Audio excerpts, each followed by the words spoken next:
The film you're about to see explains how a human being is created and which stages he goes through to come into existence. This film is about you.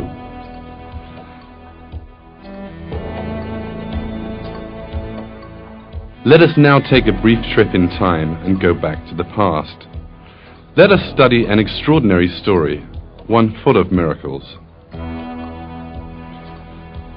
Let us see what a human being once was.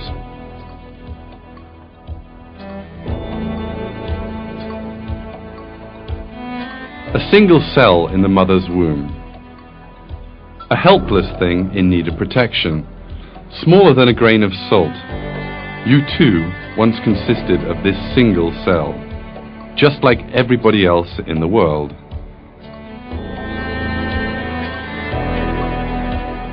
And then this cell divided, becoming 2 cells.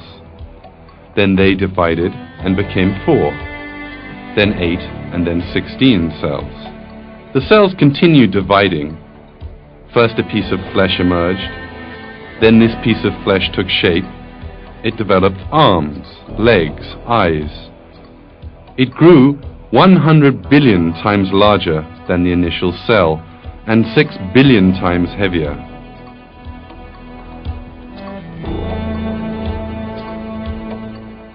God performed a string of miracles and created the human being you are watching in this film, who was once just a drop of water.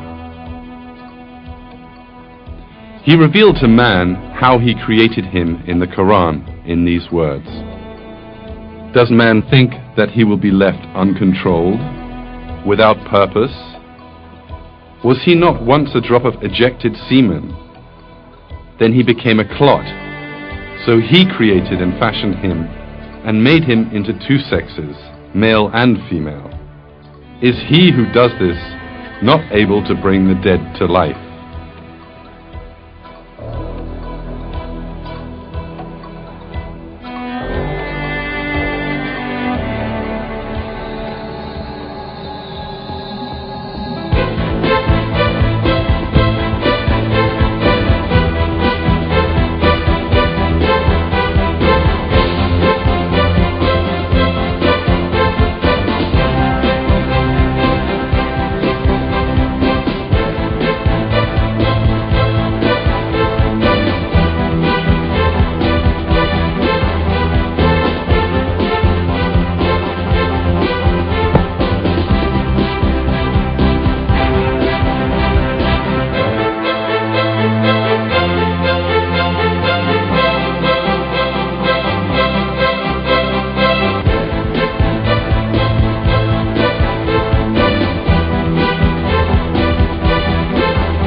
Wrapped up in our daily lives, we are most of the time unaware of the one most important miracle taking place before our very eyes.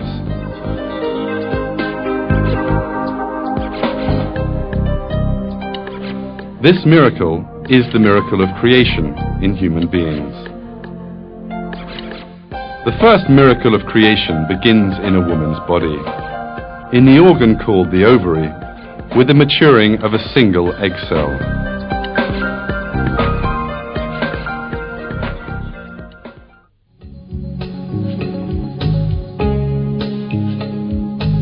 There is a long journey ahead of this maturing egg. It will first enter the organ known as the fallopian tube, then travel through this for a long distance and finally reach the mother's womb.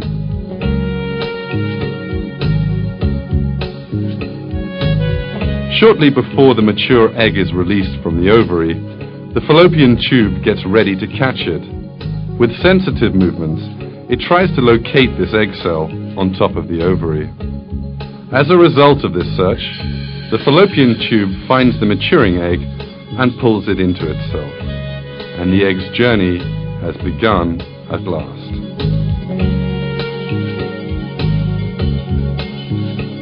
The egg is obliged to travel the whole of the fallopian tube, but it has no organelles to help it to do this, no fins or feet, for instance. For this reason, a special system has been created for the egg's journey.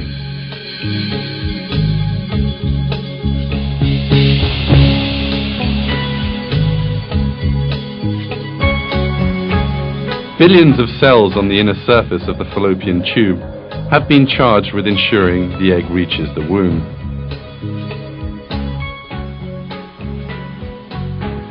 These cells position the tiny hairs on their surface, called cilia, so that they lie in the direction of the womb. In this way, they send the egg cell in the correct direction, as if passing a very valuable item from one hand to the next.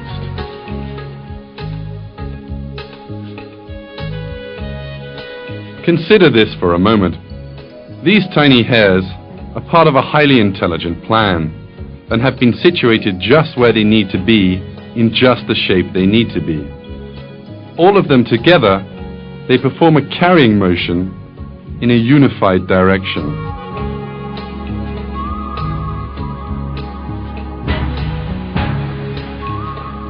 If one part of these cells did not carry out their function, or if they performed their function in different directions, the egg would not reach its target and birth could not take place.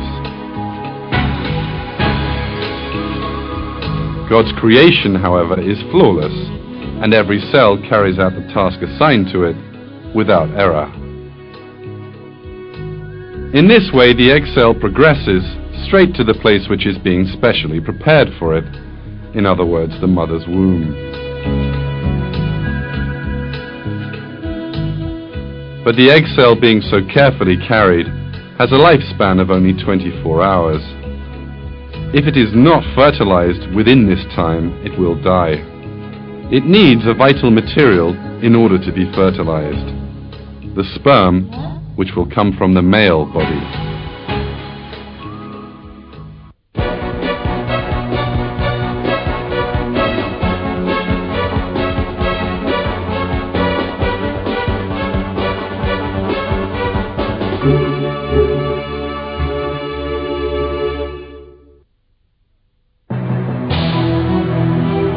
A sperm is in fact a cell, the function of which is to convey the genetic data of the male to the egg cell in the woman's body. When it is examined closely, sperm looks just like a machine specially designed to carry this load. The front of the sperm is covered with armor. There is another layer of armor under the first, and under this second layer lies the cargo carried by the sperm. In this cargo are 23 chromosomes belonging to the male. All the information concerning the human body, right down to the finest detail, is carried inside the chromosomes.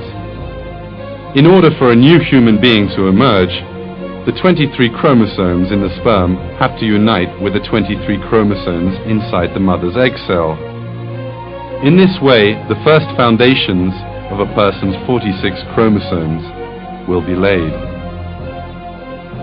The armor system at the head of the sperm will protect this valuable cargo from all danger right through its journey. But the design in sperm is not limited to this. There is a very powerful engine in the middle of the sperm. The end of the engine is connected to the tail of the sperm. The power produced by the engine turns the tail like a propeller and enables the sperm to move swiftly. Since there is an engine in the middle, it will need fuel to make it work. This need has been thought of, and the most productive fuel for the engine, fructose, has been placed in the liquid surrounding the sperm.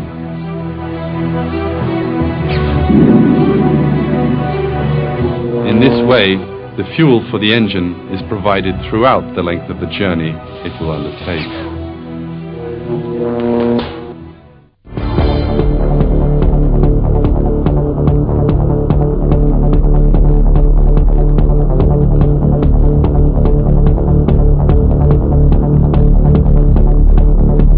Thanks to this perfect design, the sperms head rapidly straight for the egg cell.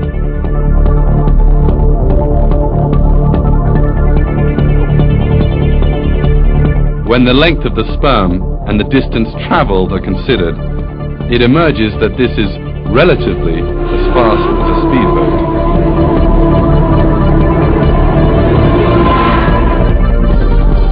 The production of these miraculous engines is carried out in a most expert manner. Inside each of the testicles, the sperm production centers, there are microscopic tubes of a total distance of around 500 meters long.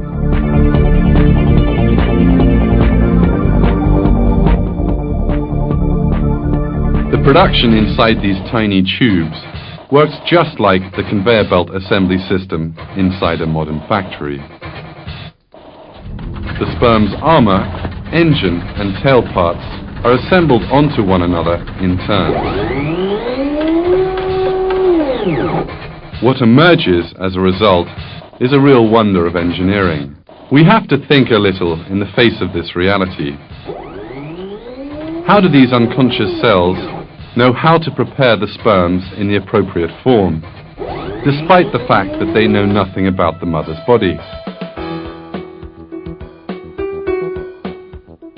How have they learned to make the armor, engine, and tail that the sperm will need in the mother's body? With what intelligence do they assemble these components in the correct order? How do they know that the sperm will need fructose? How have they learned to build an engine that runs on fructose?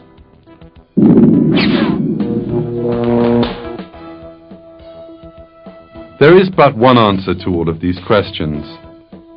The sperms and the seminal fluid that they are placed in were specifically created by God for the continuation of the human race. Husule gelmiş olması gerekir. Halbuki şöyle bir düşünürseniz, sperma hücreleri baba organizmasında yapılmaktadır. Görevleri ise anne organizmasında husule gelmektedir.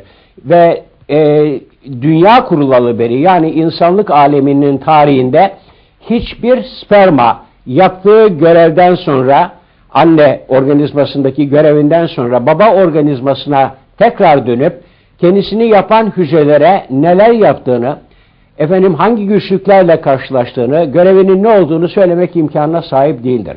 O halde nasıl oluyor da sperma hücresi organizmada mevcut binlerce çeşit hücreden çok çok ayrı bir yapıya sahiptir? Sperma hücresi nereden babadan aldığı genetik yükü ileride hayat vereceği bir organizmaya götüreceğini biliyor ki başında, önünde bir zırh taşımaktadır. Sperma hücresi ileride bir hücrenin zarını delmek gerekeceğini nereden biliyor ki zırhın arkasına yerleştirilmiş bir takım kimyasal silahları birlikte götürüyor? İşte görüyorsunuz, sperma hücresinin bütün bu yapısını, yaptığı görevleri, üstlendiği olayları tesadüfen olması, tesadüfen yapması, hatta bilerek tekrar ederek yapması mümkün değildir. Burada Allah'ın, yaratıcının kendisini nasıl görevlendirdiğini ve bu görevi nasıl mükemmel şekilde ifa ettiğinin en açık belirtisidir.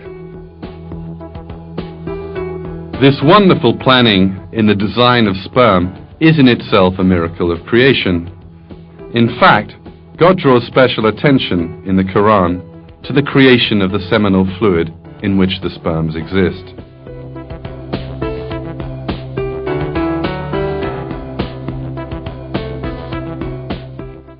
It is we who have created you.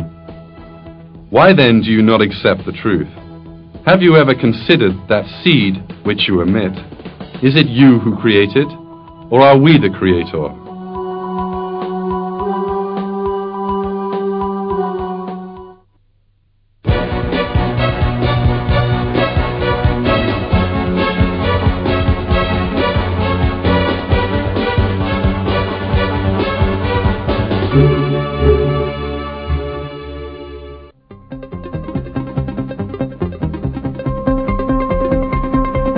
Some 250 million sperms at a time are sent to the mother's womb. This number is deliberately kept high because as soon as the sperms enter the mother's body, they find themselves facing lethal dangers. There is a dense mixture of acids in the mother's reproductive organs designed to combat bacteria. This acid mixture is also fatal to sperms. Within a few minutes, the walls of the womb are coated with millions of dead sperms. A few hours later, most of the 250 million sperms will have died.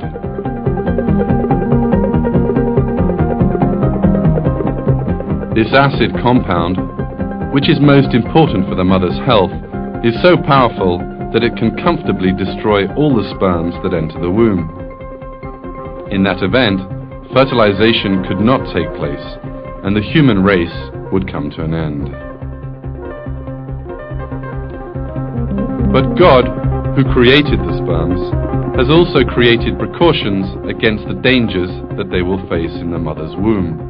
While sperm is being produced in the man's body, a basic compound is added to the fluid that contains the sperms.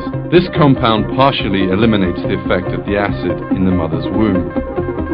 Thanks to this, a number of sperms pass the mother's womb and manage to reach the entrance to the fallopian tube. If you'll notice, the sperms all travel together in the same direction. But how do they find this right direction? How do they know where the egg, no larger than a speck of dust, is?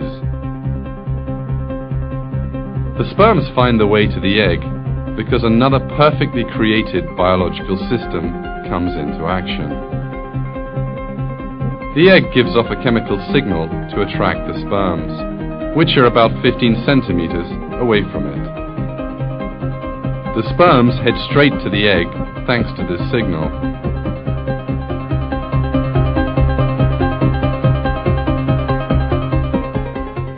In short, the egg cell, which knows nothing about the sperms and has never come into contact with them before, calls them to it.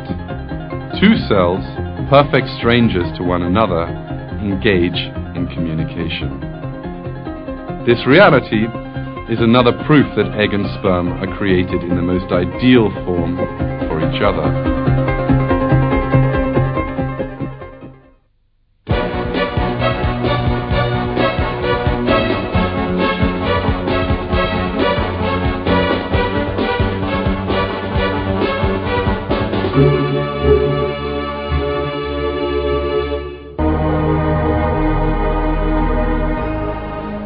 Finally, around 100 sperms manage to reach the egg.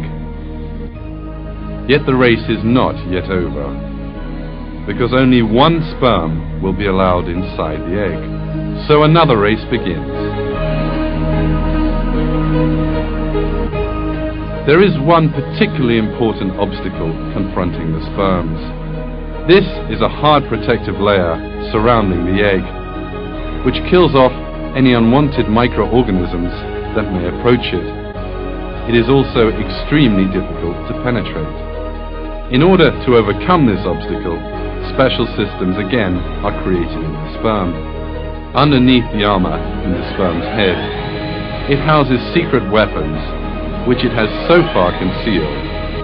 These are tiny dissolving enzyme sacs. These little sacs make a hole in the protective layer by dissolving it, and the sperms can then enter this layer. While the sperm is moving ahead inside the layer, the armor at the end gets worn away, eventually falling apart.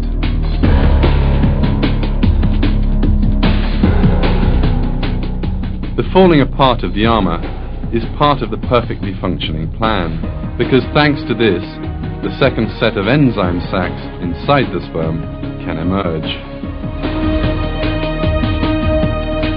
These enable the sperm to overcome the last obstacle facing it, in other words, the piercing of the eggshell.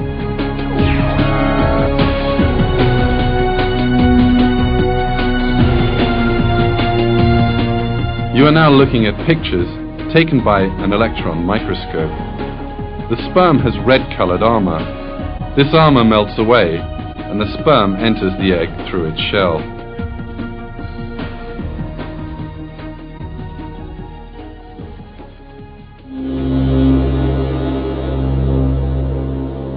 The flawless conception in the coming together of sperm and egg does not end here. As soon as the sperm reaches the eggshell, yet another miracle takes place. The sperm suddenly abandons the tail, which has brought it all this way. This is essential, because if the sperm did not do so, the tail, which is constantly in motion, would enter the egg cell and destroy it. The discarding of the tail section resembles the way a rocket might jettison its spent fuel tanks on leaving the atmosphere, having no further use for them. But how can the tiny sperm make such a fine calculation?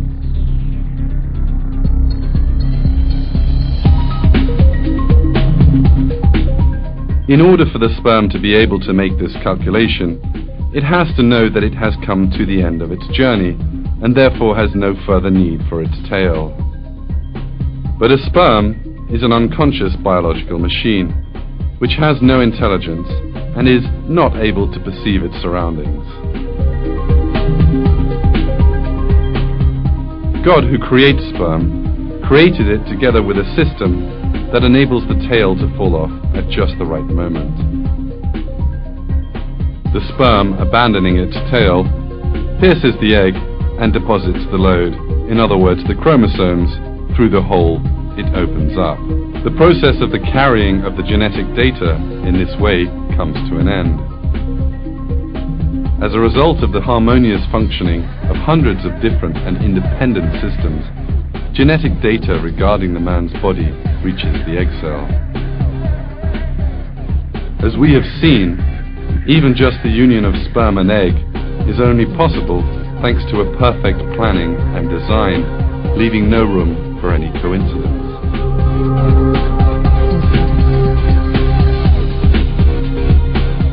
Even if people are not aware of it, the intelligence and planning seen in every part of these events are clear proofs that human beings are created by God.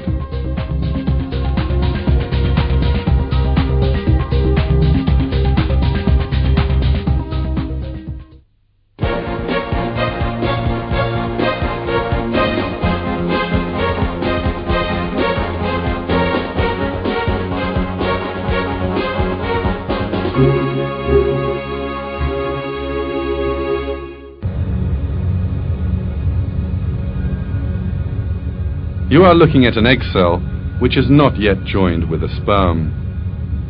The genetic data of the sperm and the egg are side by side. But one of the greatest miracles in the world is about to happen. Two sets of genetic information are about to mix with one another to form an entirely new human being. And union has happened. This first cell is called a zygote. It may be hard to believe, but inside this cell is all the information regarding a person as yet unborn. The unborn baby's eyes, complexion and hair color, the shape of his face, and all his other physical features are encoded here.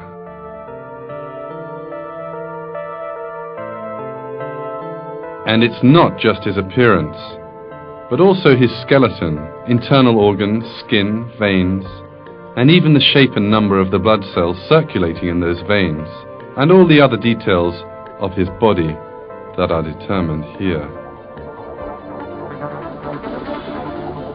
Everything is determined and written in this cell, from a person's features at age 7 to his features at age 70.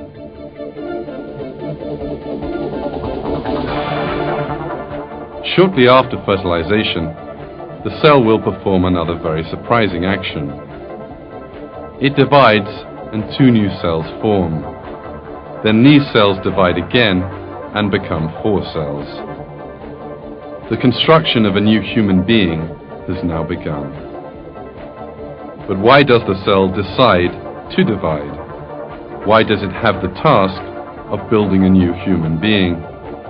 Who gave the cell the knowledge to build a new person? These questions lead us to the existence of God, possessor of infinite intelligence and power, who created us, the world, the human being in that world, the cell in that human being, and the entire universe around it.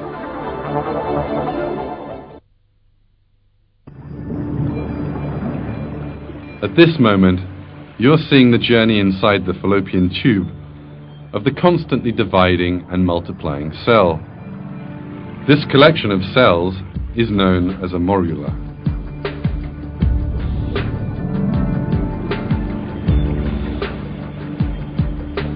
As the cell cluster divides and multiplies, another astonishing thing happens. Some cells start to grow different to others. The old cells gather in the center, and these are surrounded with the new cells, which are growing into a different kind of cell. A short time later, the group of cells in the center will form the embryo. In other words, the first cells of the baby to be born.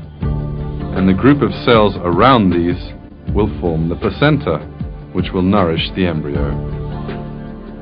Cells beginning to grow different from one another and deciding to form the embryo or the placenta is accepted by the world of science as a great miracle.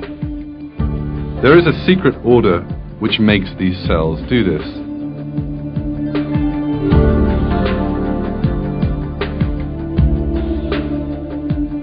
About 4 days after fertilization, the dividing cells reach an area specially prepared for them, that is to say, the mother's womb. In order not to be expelled from the body, they have to cling on to the womb. However, the newly forming embryo is a round cluster of similar cells. It has no special hook or extension to enable it to cling on anywhere. So how does it stick to the wall of the womb?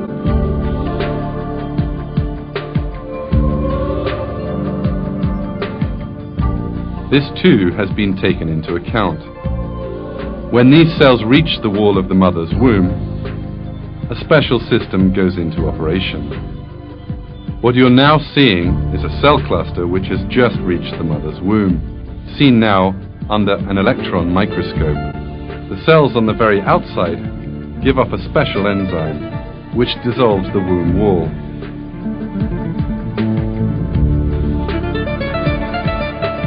In this way, the cells cling tightly to the womb and avoid being expelled from the body. The presence of these cells, which are both in the right place and which release the necessary enzyme, once more reveals the perfection of creation. Thanks to this flawless creation, the cell cluster is buried in the wall of the womb.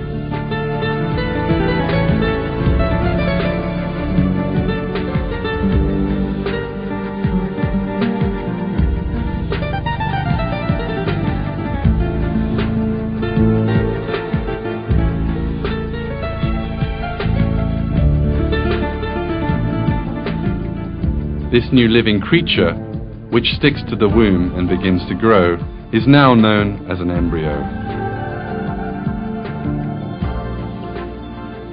This truth, discovered by modern science, revealed an important miracle of the Quran. In the Quran, God uses the term alaq to refer to the first phase in the mother's womb. Read in the name of your Lord, who created. He created man from alaq. Read, and your Lord is most honorable. Alaq, in Arabic, means a thing which holds on to somewhere. The word is even used in describing certain parasites which stick to the skin and suck blood.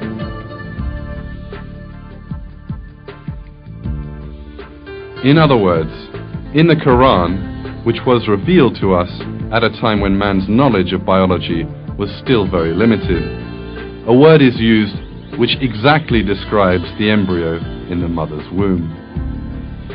This proves once more that the Quran is the word of God.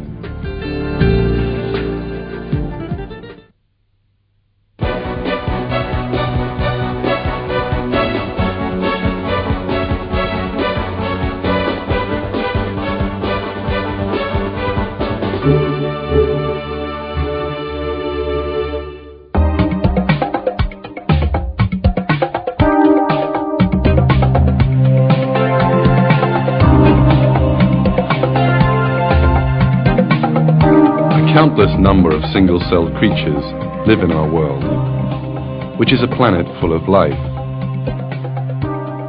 All of these single-celled creatures multiply by dividing and form exact copies of themselves as they do so. The embryo developing in the mother's womb also begins life as a single-celled creature, and the cell multiplies by copying itself.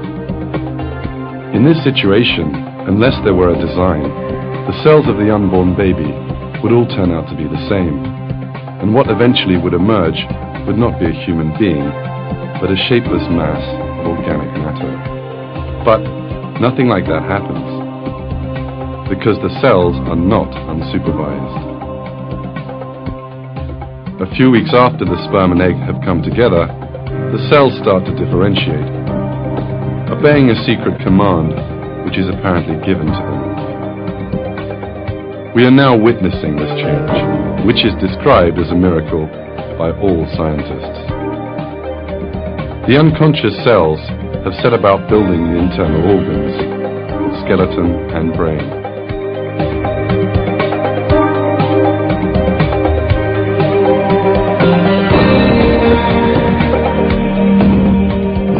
Brain cells have begun to form in these two small gaps.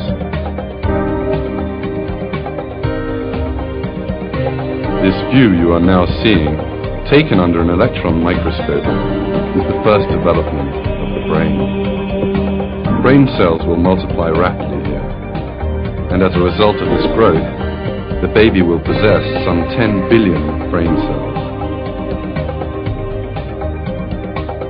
We are now seeing the formation of the brain cells. Every minute, 100,000 new cells are added to this collection. Each new cell that forms behaves as if it knows where it belongs, and which cells it has to make connections with. Each cell finds its own place. Out of an infinite number of possibilities, it joins only to the cell it needs to.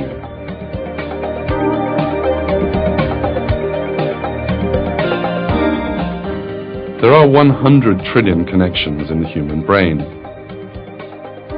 In order for brain cells to be able to make these trillions of connections properly, they need to demonstrate an intelligence far superior to that possessed by humans. However, cells have no intelligence at all. And not just brain cells. Each of the dividing and multiplying cells in the embryo heads from the place where it first formed straight to the point it has to occupy, and each one finds the place designed for it. And here, whichever cells they have to form connections with, they also do. So who is it who makes these cells, which have no awareness, follow this intelligent plan?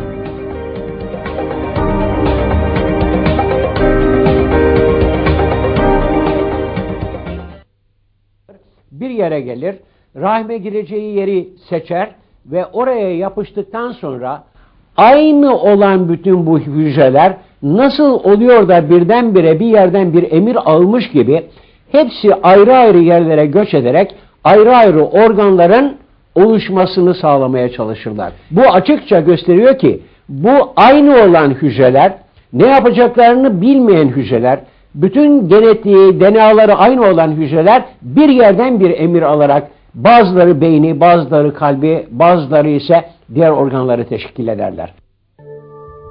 Construction inside the mother's womb goes on unceasingly. Some of the cells undergoing change suddenly begin to expand and contract. Following that, hundreds of thousands of these cells come together, and these make up the heart. This heart will continue to beat for a lifetime. In a short while, we'll see a real miracle. These cells, which stand independent of each other, are in fact brain cells. Then these cells suddenly start to join onto each other and form connections between themselves, and the cells form the veins. Let's see that magnificent sight again.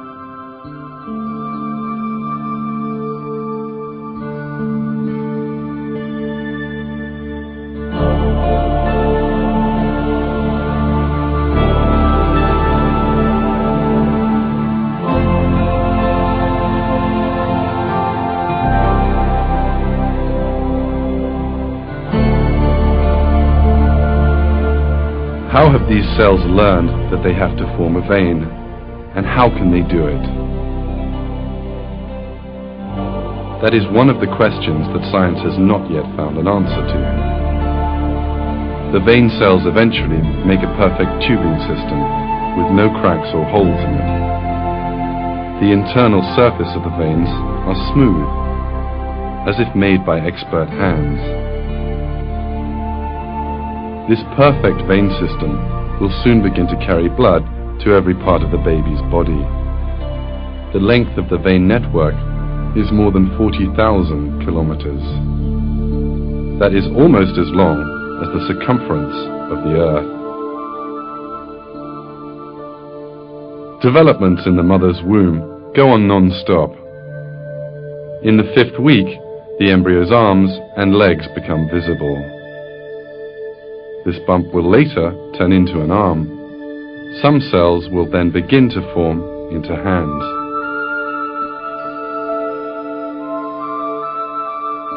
But in a while, some of these cells will do a most surprising thing. Thousands of them will commit mass suicide.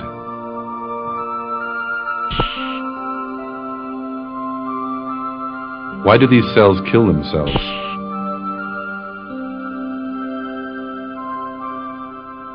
The dying cells perform a crucial function. The bodies of these cells, which die along a specified line, are necessary for the formation of fingers. The remaining cells begin to eat the dead ones, and empty spaces appear in these regions. These empty spaces are the gaps between the fingers. Why do these cells make such a sacrifice? How is it that a cell can kill itself so that the baby can have fingers in due course? How does the cell know that its death will serve such a purpose? All this once again shows that all the cells which make up the human being are directed by God.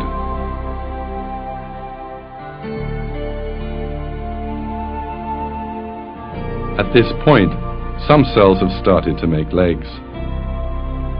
The cells cannot know that the embryo will need to walk in the outside world. But still, they make legs and feet for the embryo.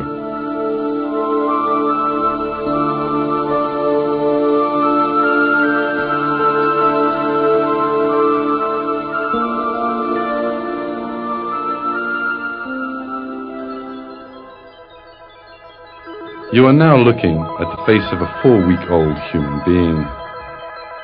At this stage, 2 holes develop, one on either side of the embryo's head. It's hard to believe, but the eyes will be constructed in these holes.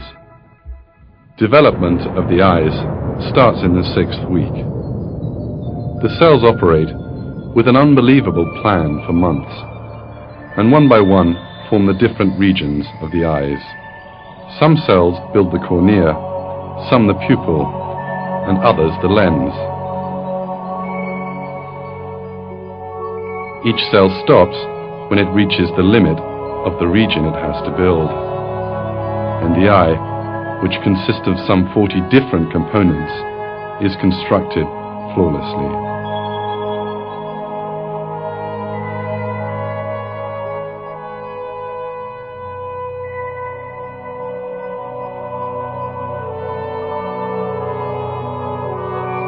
In this way, the eye, which is accepted as the world's most perfect camera, is brought into existence from nothing inside the mother's womb. It has been borne in mind that the person to be born will open his eyes to a world full of color, and an eye has been built which is ideally suited to its perception.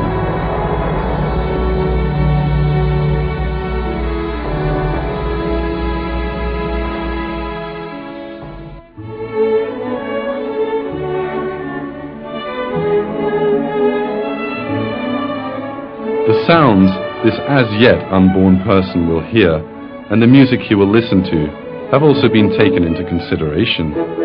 The ears which will listen to that music are also constructed in the mother's womb. These cells make up the finest sound reception instrument in the world.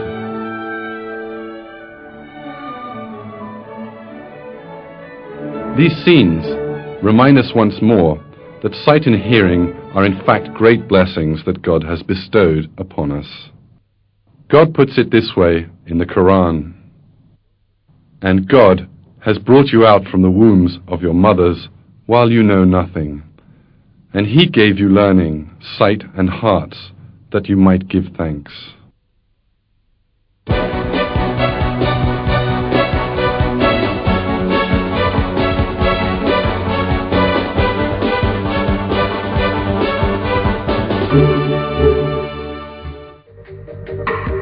All the information that we have so far given regarding the development of the embryo in the mother's womb has emerged from scientific research in the last 30 to 40 years.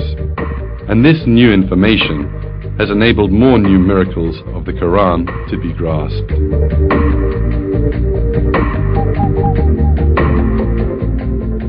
Until quite recently, it was thought that the bones formed at the same time as the muscles. But the latest research has revealed a truth that human beings were unaware of. First, bone tissue develops in the embryo, and then muscle tissue forms around the bones.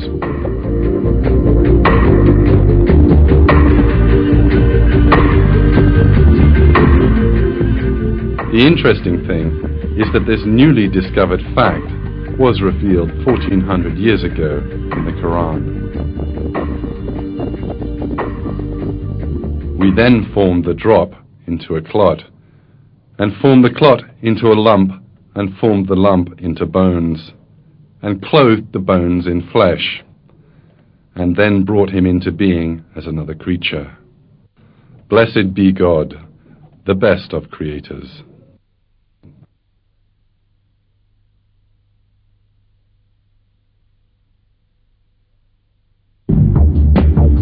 On the other hand, scientific research into birth has shown that the baby goes through 3 stages in the mother's womb.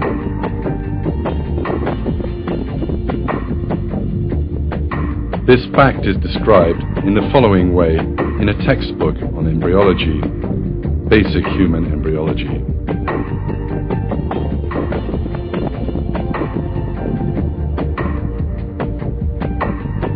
Life in the womb goes through 3 phases: pre-embryonic, the first 2.5 weeks, embryonic, up to the end of the 8th week, and fetal, from the 8th week to birth.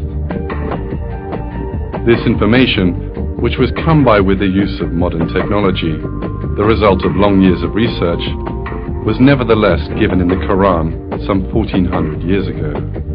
These 3 phases in the mother's womb are announced in the Quran in this way: He creates you stage by stage in your mother's wombs in a 3-fold darkness.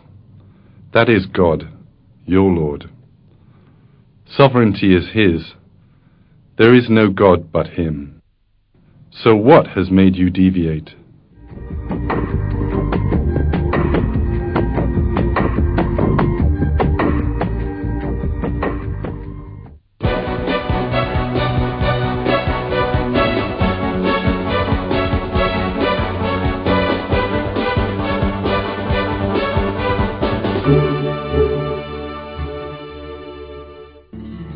The instrument you can now see on the screen is a medical tool which possesses some of the world's most developed technology. It is a life support system which people in intensive care are linked up to. But this entire room full of high technology pales by comparison to another far more developed system of biotechnology. This superior piece of equipment is the placenta, which surrounds the embryo in the mother's womb and meets all its needs. The placenta is like a kidney dialysis machine, a heart-lung machine, and an artificial liver. It carries out all these functions at the same time. It is a wonderful design which enables mother and baby to live. The cells which make up the placenta recognize the food particles from the millions of molecules in the mother's blood and allows these to reach the baby. Another of the placenta's duties is to protect the embryo. The defensive cells in the mother's body flow towards the womb to attack the growing embryo. But cells on the very outermost layer of the placenta form a kind of filter between the mother's veins and the embryo. They allow the nutrient molecules to pass, but not the immunity cells.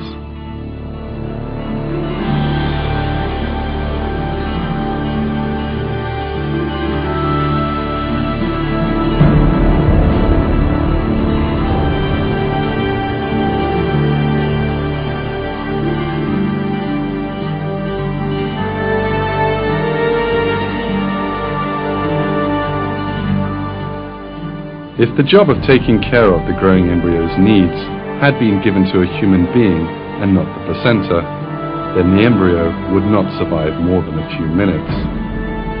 Because mankind does not possess the kind of technology, it would need to calculate the embryo's changing needs and then meet them. The only piece of technology sufficiently sophisticated to carry out this function is the placenta. This cord enables the link to be formed between the baby and the mother's body.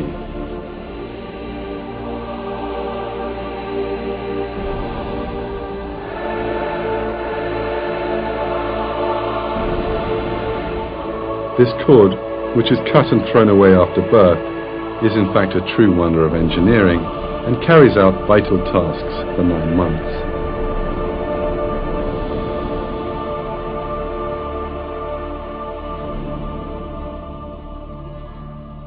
It contains 1 vein and 2 arteries.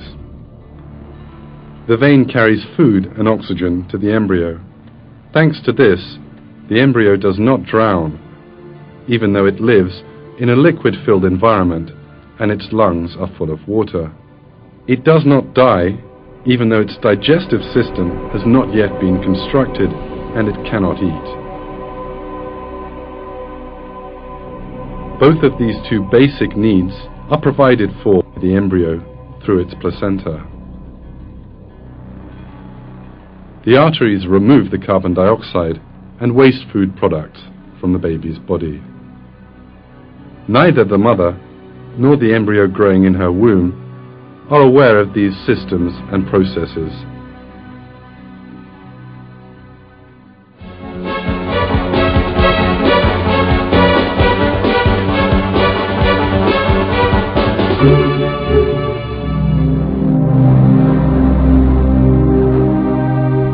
As the months pass, the baby in the mother's womb takes shape and grows. It becomes ready to step into the outer world. The time has now come for the final stage, birth. But there is a great deal of danger for the baby waiting in the mother's womb. The baby will be born by passing through the mother's womb and between her pelvic bones, posing a great threat to the unborn child.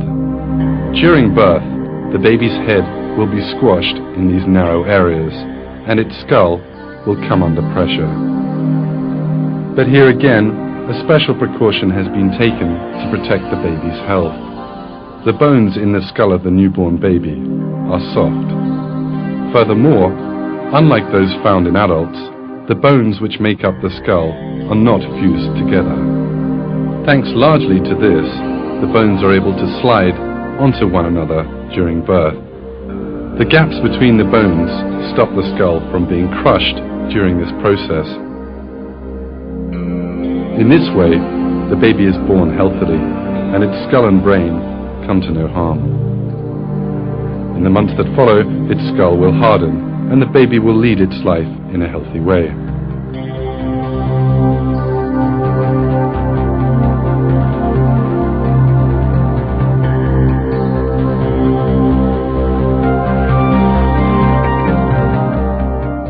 The stages of development that have been recounted throughout this film have happened to every human being in the world. Everyone was hurled towards the womb as a sperm cell joined with the egg, thanks to the specially created conditions there, and then began life as a single cell. Even before they had the slightest idea of their own existence, God gave their bodies shape and created a normal human being from a single cell. It is the duty of everyone in the world to consider this fact.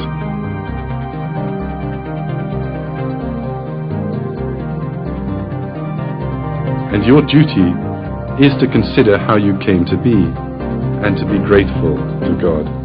Do not forget that our Lord, who created our bodies once, will recreate us after our deaths, and will hold us to account for the blessing He has bestowed upon us. This is very easy for Him. Those who forget their own creation and deny the afterlife are greatly deceived.